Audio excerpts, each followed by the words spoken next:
Good morning students. ഇനി നമുക്ക് conversion of galvanometer into A voltmeter നോക്കാം. അപ്പോൾ വോൾട്ട്മീറ്റർ ഇതിനുള്ള ഡിവൈസാണ്. പൊട്ടൻഷ്യൽ ഡിഫറൻസ് വോൾട്ടേജ് അഥവാ പൊട്ടൻഷ്യൽ ഡിഫറൻസ് അളക്കാനുള്ള ഒരു ഡിവൈസാണ്. വോൾട്ട്മീറ്ററിൻ്റെ സിമ്പിൾ എന്ന് പറയുന്നത് ഇങ്ങനെയാണ് വോൾട്ട്മീറ്ററിൻ്റെ സിമ്പിൾ. ഓക്കെ, ഇനി നമുക്കൊരു സിറ്റുവേഷൻ ഉണ്ടാകാം. നമ്മളതിൽ നേരത്തെ പറഞ്ഞ പോലെ ഒരു 2 റെസിസ്റ്റൻസും ഒരു സെല്ലും ഒക്കെ ഉള്ള ഒരു സർക്യൂട്ട് ഉണ്ടെന്ന് വിചാരിക്കാം. ഇതുമാതിരി ഒരു സർക്യൂട്ട് ഉണ്ട് എന്ന് വിചാരിക്കാം. ഇവിടെയുള്ള റെസിസ്റ്റൻസ് R1, ഈ റെസിസ്റ്റൻസ് R2. ഇതിലൂടെ ഇങ്ങനെ കറണ്ട് ഒഴുകുന്നുണ്ട്. ഇതിനെ ക്രോസായിട്ട് സെർട്ടൺ വോൾട്ടേജ് V1 വോൾട്ടേജ് ഉണ്ടാകുന്നുണ്ട്.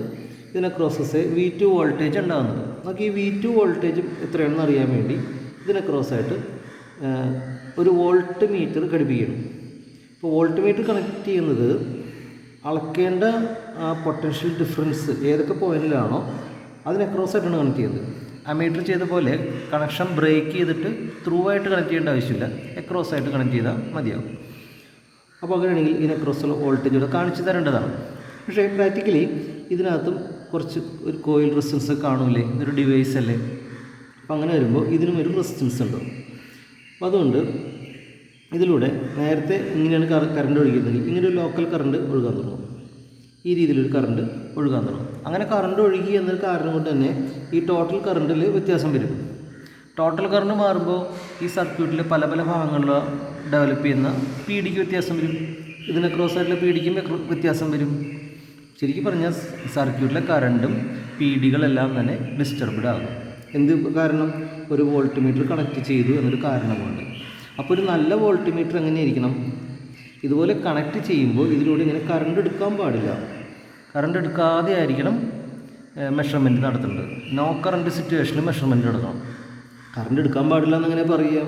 അപ്പോൾ ഇതിന് ഹൈ ഇൻറ്റേർണൽ റെസിസ്റ്റൻസ് ഉള്ള ഒരു ഡിവൈസ് ആയിരിക്കണം വോൾട്ട് മീറ്റർ. അതാണ് പറഞ്ഞു തരുന്നത്. An ideal volt meter should have infinite resistance എന്ന് പറയാം, വെരി ഹൈ റെസിസ്റ്റൻസ്.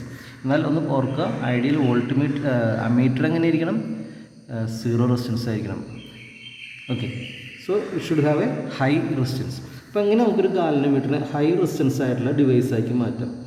സോ ഇതാണ് ഗാൽവനോമീറ്റർ. നമ്മൾ സീരീസ് ആയിട്ട് ഒരു ഹൈ വാല്യൂ റെസിസ്റ്റൻസ്, ഇതാണ് അവിടെ ചെയ്തിരിക്കുന്നത്. സീരീസ് ആയിട്ടൊരു ഹൈ വാല്യൂ റെസിസ്റ്റൻസ് കണക്ട് ചെയ്തുകൊണ്ട് നമുക്ക് ഈ എൻ്റയർ ഡിവൈസിനെ, ഇത്രയുമാണ് നമുക്ക് വോൾട്ട് മീറ്റർ എന്ന് പറയാം. ഈ എൻ്റയർ ഡിവൈസിനെ ഒരു ഹൈ വാല്യൂ റെസിസ്റ്റൻസ് ഉള്ള ഒരു ഡിവൈസാക്കി മാറ്റാം. അപ്പോൾ അത് ആണ് ഇവിടെ ചെയ്തിരിക്കുന്നത്. അപ്പോൾ നമുക്കിനി കാര്യങ്ങളിലേക്ക് പോകാം. To convert galvanometer to ammeter, a high resistance, അത് നമ്മൾ ക്യാപിറ്റൽ ആർ എന്ന് വിളിക്കുന്നു, is connected in series with the galvanometer coil. ഇനി വോൾട്ട് മീറ്റർ ഉണ്ടാക്കുമ്പോൾ നമ്മൾ ആദ്യം ഡിസൈഡ് ചെയ്യുന്നത് എത്ര റേഞ്ചിലുള്ള വോൾട്ട് മീറ്റർ ഉണ്ടാക്കണം. നമുക്ക് 0 to V volt, 0 to 100 volt റേഞ്ചിലുള്ള വോൾട്ട് മീറ്റർ ഉണ്ടാക്കണമെന്ന് തീരുമാനിക്കുന്നു നോക്കാം. അപ്പോൾ ഈ V വോൾട്ടാണ് നമ്മുടെ range. This is called range of the volt meter. ഇനി നേരത്തെ പറഞ്ഞ പോലെ IG എന്ന current. So what is IG current? ഒരു ഗാൽവനോമീറ്ററിലൂടെ IG കറണ്ട് പാസ് ചെയ്യുന്ന സമയത്താണ് അതിൻ്റെ നീഡിൽ അതിൻ്റെ മാക്സിമം ഡിഫ്ലക്ഷൻ കാണിക്കുക. So what is IG current? It is A current through the galvanometer so that it can show the maximum deflection. മിക്കവാറും micro ampere റേഞ്ചിലൊക്കെ ഇരിക്കും IG-യുടെ value. അപ്പോൾ അങ്ങനെ നമ്മൾ സ്യൂട്ടബിൾ ആയിട്ടുള്ള റെസിസ്റ്റൻസ് ഒക്കെ ഇട്ട്, G എന്ന് ഉദ്ദേശിക്കുന്നത് ഇവിടെ ഗാൽവനോമീറ്ററിന് മാത്രമല്ല G ഓംസ് ആണ്. അതായത് ഇതിനകത്തൊരു കോയിൽ ഉണ്ടാവുമല്ലോ, ആ കോയിലിൻ്റെ റെസിസ്റ്റൻസ് ആണ് G ഓംസ്. അതും കൂടിയാണ് ഉദ്ദേശിക്കുന്നത് കേട്ടോ. അങ്ങനെ നമ്മളൊരു ഗാൽവനോമീറ്ററൊക്കെ ഉണ്ടാക്കി അതിൽ കൂടി ടെസ്റ്റ് ചെയ്യാവുന്ന ഭാഗത്തിന് നമ്മൾ ഉദ്ദേശിക്കുന്ന ഒരു വോൾട്ട് സോഴ്സിലേക്ക് കണക്ട് ചെയ്തു എന്ന് വിചാരിക്കാം. ഗാൽവനോമീറ്റർ സീരീസ് ആയിട്ട് ഹൈ റെസിസ്റ്റൻസ് ഇട്ടു, അതൊരു വോൾട്ട് മീറ്റർ ആക്കി നമ്മൾ ഉദ്ദേശിച്ച ഫുൾ വോൾട്ടേജിലേക്ക് അങ്ങോട്ട് കണക്ട് ചെയ്തു. ഫുൾ വോൾട്ടേജിലേക്ക് കണക്ട് ചെയ്തു, ടെസ്റ്റ് ചെയ്യാനായിട്ട് കണക്ട് ചെയ്തു. ഇപ്പം നീഡിൽ എന്ത് കാണിക്കണം? നീഡിൽ അതിൻ്റെ മാക്സിമം ഡിഫ്ലക്ഷൻ കാണിക്കണം അല്ലേ. അപ്പോൾ മാക്സിമം ഡിഫ്ലക്ഷൻ കാണിച്ചിട്ട് നിൽക്കുകയാണ് നോക്കാം. അപ്പോൾ അതിനർത്ഥം ഇതിൽ കൂടി എത്ര കറണ്ട് ഒഴുകിയാറുണ്ടാവും? IG കറണ്ട് G കൂടി ഒഴുകിയാറുണ്ടാവും. സീരീസ് ആയിട്ട് കണക്ട് ചെയ്ത സ്ഥിതിക്ക് R കൂടിയും സെയിം IG കറണ്ട് തന്നെ ഒഴുകിക്കൊണ്ടിരിക്കുന്നുണ്ടാവും. അപ്പോൾ ആ ഒരു ഫിഗറാണ് ഇവിടെ വരച്ചിരിക്കുന്നത് കേട്ടോ. IG current is flowing through R as well as through capital G, that is galvanometer coil.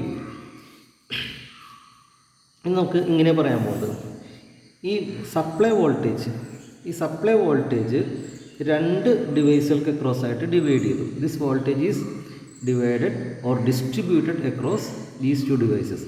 നമുക്കറിയാം this voltage equal to sum of P D across G plus P D across R. മൊത്തം voltage ഉദാഹരണത്തിന് 10 volt ആണെങ്കിൽ ഇവിടെ 8 volt ഉണ്ടായിക്കഴിഞ്ഞാൽ ബാക്കി 2 volt ഇതിന് across ആയിട്ടുണ്ടാവും.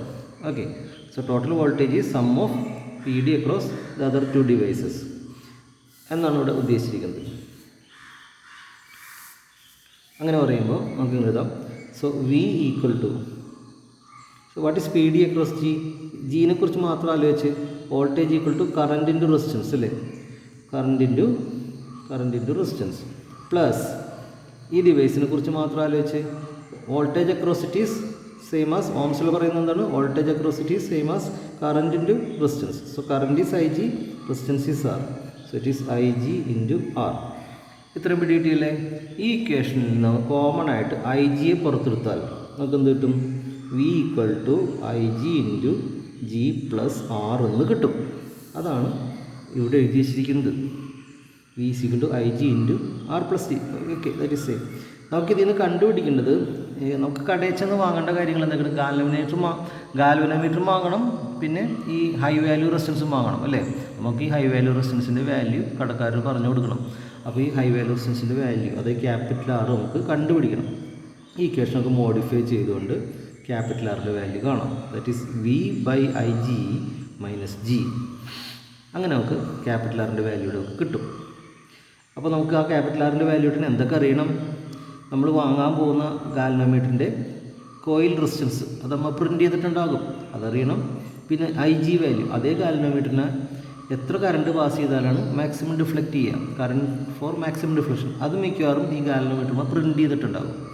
പിന്നെ ഇത് നമ്മുടെ ഡിസിഷനാണ്, എത്ര റേഞ്ചിലുള്ള വോൾട്ട് മീറ്ററാണ് ഉണ്ടാക്കേണ്ടത്, അതാണ് അതിൻ്റെ മാക്സിമം വോൾട്ടേജ്, അത് നമുക്കറിയാം. ഈ 3 കാര്യങ്ങൾ അറിയാമെങ്കിൽ നമുക്ക് ആവശ്യമായ സീരീസ് റെസിസ്റ്റൻസ് എത്രയാണെന്ന് കണ്ടുപിടിക്കാൻ സാധിക്കും.